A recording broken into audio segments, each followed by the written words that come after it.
शब्द प्राणायाम के दूसरे भाग में आज शब्द प्राणायाम के स्वरूप पर चर्चा करेंगे। शब्द प्राणायाम सिद्धम योग परंपरा से आया एक गुप्त एवं पवित्र ज्ञान है। शब्द को परमात्मा का रूप कहा गया है। शब्द एवं प्राण के बीच के महत्वपूर्ण संबंध का स्पष्टीकरण बृहदारण्यक उपनिषद में किया गया है। एष उ वा उद्गीत प्राणो वा उत्प्राणेन हिदम सर्वमुत्तब्धम वागेव गीथोच्च गीथा चेति स उद्गीत। बृहदारण्यक उपनिषद के पहला अध्याय के 3वां श्लोक और 23वां श्लोक में शब्द प्राणायाम की चर्चा है।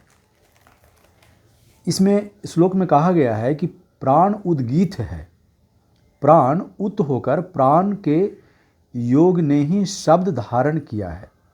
वाक गीथा होकर वही उत है और गीथा भी है, इसलिए प्राण उद्गीत है। इसका अर्थ हुआ कि इस शरीर में रहने वाला अग्नि और इस अग्नि की प्रेरणा से प्राण कंठ कृप तक आता है, वहाँ आघात करता है, जिससे नाद निर्मित होता है।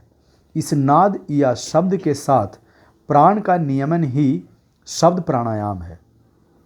जीवन को धारण करना प्राण का प्रमुख कार्य है और शब्द ब्रह्म को भी वही धारण करता है, क्योंकि बिना प्राण के शब्द या नाद निर्मित नहीं हो सकता। यह सर्वज्ञात है।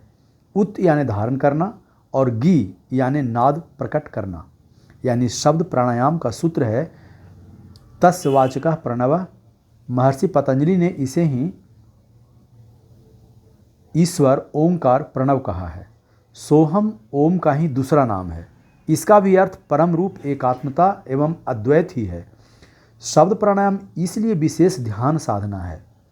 यह ध्यान भी है और प्राणायाम भी। शब्द प्राणायाम के स्वरूप के पूर्व प्राणायाम का आरंभिक ज्ञान सहायक है। और प्राणायाम के अंदर 3 चीज़ें होती है, पूरक, कुंभक और रेचक। पूरक किसको कहते हैं?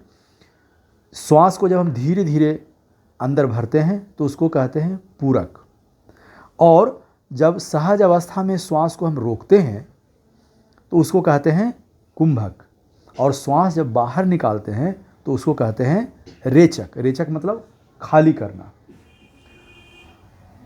तो यह एक प्राणायाम में यह एक निश्चित विधि विधान से होता है, लेकिन शब्द प्राणायाम में आधुनिक योग विज्ञान की भाषा में शब्द प्राणायाम के अंतर्गत बहुआयामी ध्वनि यंत्र से निकला ध्वनि है।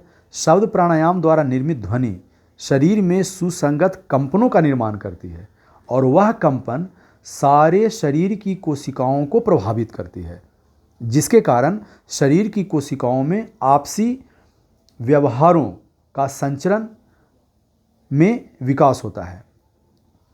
अर्थात शरीर की कोशिकाओं में जो आपसी व्यवहार होता है, संचरण होता है, उसमें यह और डेवलपमेंट लाता है।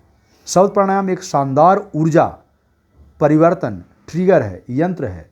इस प्राणायाम से निर्मित कंपन खून में ऑक्सीजन की मात्रा को और साथ ही हीमोग्लोबिन की मात्रा को बढ़ाता है। इसके अतिरिक्त शरीर की प्रतिरक्षा प्रणाली को भी उत्सर्जित करता है।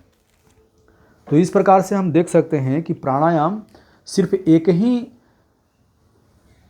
क्षेत्र के लिए नहीं, हम प्राणायाम सिर्फ मेडिटेशन के लिए नहीं करते, बल्कि मेडिटेशन के अलावा ऑटोमेटिक हमारे शरीर में प्रतिरक्षा प्रणाली यानी इम्यूनिटी डेवलपमेंट का भी काम करता है। हीमोग्लोबिन को स्तर को बढ़ाता है और ऑक्सीजन की मात्रा भी बढ़ती है। जब ऑक्सीजन की मात्रा बढ़ती है तो हमारा थिंकिंग पॉजिटिव होता है ना।